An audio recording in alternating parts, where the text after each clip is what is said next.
Keralam polling ബൂത്തുകളിലേക്ക് എത്തുമ്പോൾ മിനിറ്റുകൾ മാത്രം ബാക്കി നിൽക്കുമ്പോൾ ആദ്യ പോളിംഗിനായി കേരളത്തിന്റെ വിവിധ മണ്ഡലങ്ങളിൽ നിന്നുള്ള 20 മണ്ഡലങ്ങളിലെയും കാഴ്ചകളാണ് ഇപ്പോൾ പങ്കുവച്ചുകൊണ്ടിരുന്നത്. ഇപ്പോൾ നമ്മൾ കാണാൻ കഴിയുന്നത് പ്രതിപക്ഷ നേതാവ് വി ഡി സതീശൻ പറവൂരിലെ 109ാമത്തെ ബൂത്തിൽ അവിടെ ഭാര്യയ്ക്കും മകൾക്കുമൊപ്പം പോളിംഗ് സ്റ്റേഷനിലേക്ക് എത്തി ആദ്യ വോട്ടിംഗ് തന്നെ നടത്താനുള്ള ഒരുക്കാനുള്ള സാഹചര്യമാണ് ഒരുക്കുന്ന പ്രതിപക്ഷ നേതാവ് വി ഡി സതീശൻ അവിടെ പറവൂരിലെ 109ാമത്തെ ബൂത്തിലെത്തുന്ന ദൃശ്യങ്ങളാണ് കാണുന്നത്.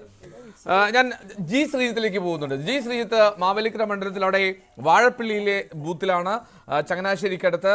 ശ്രീജിത്ത്, അവിടെയാണല്ലോ NSS general secretary Sukumaran Nair ഉൾപ്പെടെയുള്ളവർ അവിടെ വോട്ട് ചെയ്യാൻ എത്തുന്നു. അപ്പോൾ എന്താണ് ഈ മാവേലിക്കര മണ്ഡലത്തിലെ ഏറ്റവും ഒടുവിലത്തെ പോളിംഗ് ഒരുക്കങ്ങൾ?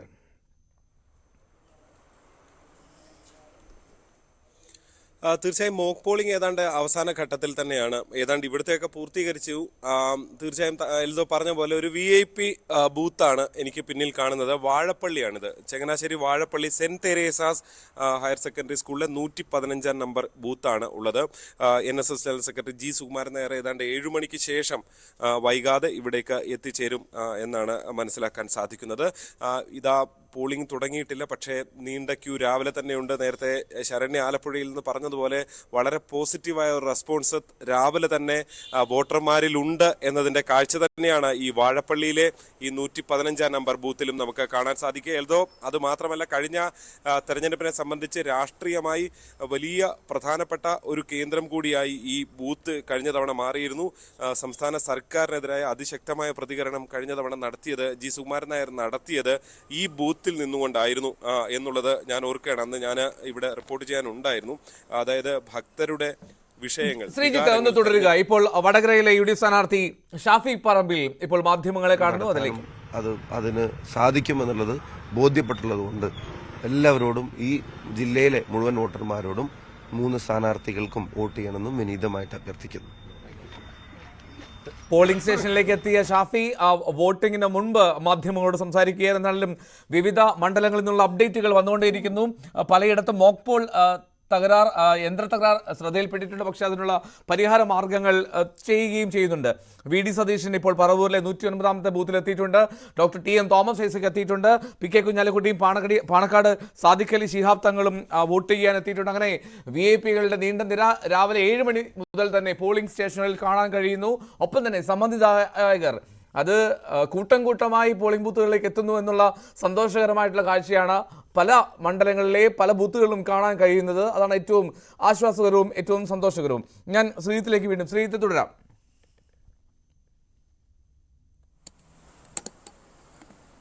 എൽദോ, തീർച്ചയായും ഞാൻ നേരത്തെ പറഞ്ഞത് ഈ ഒരു ബൂത്തിന്റെ ഒരു പ്രാധാന്യം കഴിഞ്ഞ തെരഞ്ഞെടുപ്പിൽ ഉണ്ടായതാണ്. അത് ജി സുകുമാരൻ നായരുടെ പ്രതികരണമായിരുന്നു. അന്ന് വളരെ കേരളമാകെ ചർച്ച ചെയ്യുന്നു. മുഖ്യമന്ത്രി പിണറായി വിജയൻ അതിന് മറുപടി നൽകുന്ന സാഹചര്യം വരുന്നു. ഇടതു നേതാക്കൾ, കാനം രാജേന്ദ്രൻ ഉൾപ്പെടെയുള്ള ഇടതു നേതാക്കളൊക്കെ അതിനോട് അതിശക്തമായി പ്രതികരിക്കുന്ന സാഹചര്യം. അങ്ങനെ രാഷ്ട്രീയമായി ഏറെ പ്രാധാന്യമുള്ള ഒരു ബൂത്തായിരുന്നു കഴിഞ്ഞ തെരഞ്ഞെടുപ്പിൽ ഇത്.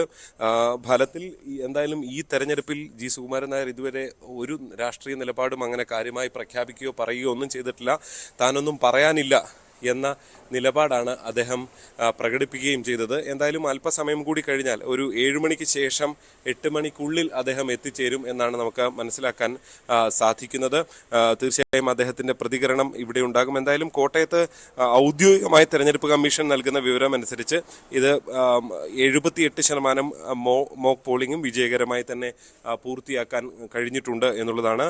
നമ്മളിപ്പോൾ നിൽക്കുന്ന ബൂത്ത് പക്ഷേ മാവേലിക്കര ലോക്സഭാ മണ്ഡലത്തിൽപ്പെട്ട ബൂത്താണ്. എന്തായാലും കടുത്ത പോരാട്ടത്തിലേക്ക് കേരളം കടക്കുന്നു എന്നതിൻ്റെ സൂചനകൾ തന്നെയാണ് ഈ പോളിംഗ് തുടങ്ങും മുൻപുള്ള വലിയ ക്യൂ. അത് കേവലം പുരുഷന്മാരുടെ ക്യൂ എന്ന് മാത്രം പറയാൻ കഴിയില്ല. സ്ത്രീകളുടെ ഭാഗത്തു നിന്നും അങ്ങനെ ഇരുഭാഗത്തു നിന്നും അതിശക്തമായ ക്യൂ തന്നെ, ഇരുഭാഗത്തും അതിശക്തമായ ക്യൂ തന്നെ ഉണ്ട് എന്ന് ഈ ദൃശ്യങ്ങളിൽ നമുക്ക് കാണാൻ സാധിക്കും എന്നുള്ളതാണ് എടുത്തു പറയേണ്ടത്. എന്തായാലും വളരെ പ്രധാനപ്പെട്ട ഒരു തെരഞ്ഞെടുപ്പിലേക്ക് രാജ്യം കടക്കുമ്പോൾ അതിനോട് വളരെ പോസിറ്റീവായി വോട്ടർമാർ പ്രതികരിക്കുന്ന കാഴ്ചയാണ് ഈ ആദ്യ മിനിറ്റുകളിൽ, അതായത് പോളിംഗിന് തൊട്ട് മുൻപുള്ള ഈ ആദ്യ മിനിറ്റുകളിൽ നമുക്ക് ഇവിടെ കാണാൻ സാധിക്കുന്നത്. എൽദോ, രണ്ട് മിനിറ്റ് മാത്രമാണ് ഇനിയുള്ളത്. പോളിംഗ് ബൂത്തിലേക്ക് ആദ്യ വോട്ട് ചെയ്ത് അവിടെ ശബ്ദം മുഴങ്ങുന്നത് കേൾക്കാനായി. അത്രമാത്രം പോളിംഗ് സ്റ്റേഷനിലേക്ക് ജനങ്ങൾ എത്തി തുടങ്ങിയിട്ടുണ്ട്. വിവിധ നേതാക്കൾ എത്തിയിട്ടുണ്ട്.